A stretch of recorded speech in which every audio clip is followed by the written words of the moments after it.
নোয়াখালী জেলা হাতিয়া উপজেলার অন্তর্গত ছোট্ট একটি দ্বীপ নিঝুম দ্বীপ।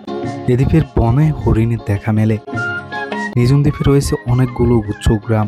গ্রামগুলোতে সারি সারি খেজুর গাছের দেখা মেলে। নিঝুম দ্বীপের গ্রামগুলো মনে হয় খেজুর গাছের জন্য বিখ্যাত।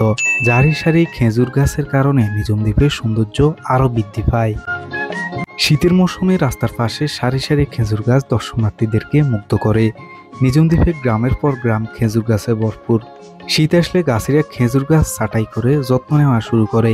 এর আগে খেজুর গাছের তেমন কোনো পরিচর্যা করা লাগে না। নিঝুম দ্বীপে সকাল বিকেল দুবেলায় কাটা হয় খেজুর গাছ। খেজুর গাছ থেকে সারা দিন রাত রস পড়ে।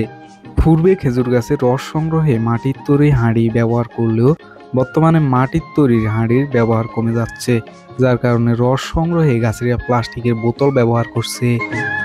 নিঝুম দ্বীপে পর্যাপ্ত পরিমাণে খেজুরের খাঁটি রস পাওয়া যায়।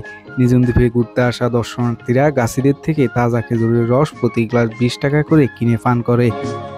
নিঝুম দ্বীপে খেজুরের রস থেকে তৈরি হয় গুড়, খেজুর মিঠাই, ফিরনি।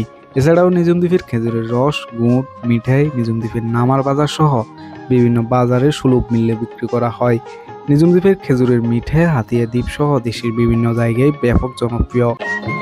দর্শনার্থীরা ঘুরতে আসলে এখান থেকে কম দামে মিঠাই কিনে নিয়ে যান। জানা যায় নিঝুম দ্বীপের মতো এরকম খেজুর গাছ একসময় হাতিয়া দ্বীপেও ছিল। হাতিয়া দ্বীপের ঐতিহ্য ছিল খেজুর গাছ, তাল গাছ এবং সুপারি গাছ। বর্তমানে হাতিয়া দ্বীপেও আগের মতো খেজুর গাছ নাই। হাতিয়া দ্বীপে খেজুর গাছ প্রায় বিলুপ্তির পথে।